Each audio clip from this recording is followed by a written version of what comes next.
ஓர் உறவு முடிவுக்கு வந்த பிறகு குற்ற உணர்ச்சியும் உங்களையே குறை சொல்லும் எண்ணமும் உங்களை தாக்கிப் பிடிக்கும் தருணங்களில் நீங்கள் தனியாக இல்லை. இந்த உணர்வுகளை கடந்து வருவது கடினம் என்பதை நான் புரிந்து கொள்கிறேன்.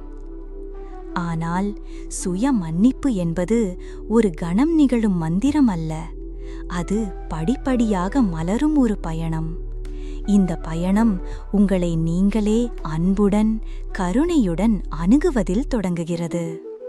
கடந்த கால பிழைகளிலிருந்து நீங்கள் கற்றுக்கொண்ட பாடங்கள் உங்களின் தனிப்பட்ட வளர்ச்சிக்கு அத்தியாவசியம். அந்த பாடங்களே வருங்காலத்தில் ஆரோக்கியமான உறவுகளை கட்டமைக்க உங்களுக்கு வழிகாட்டும்.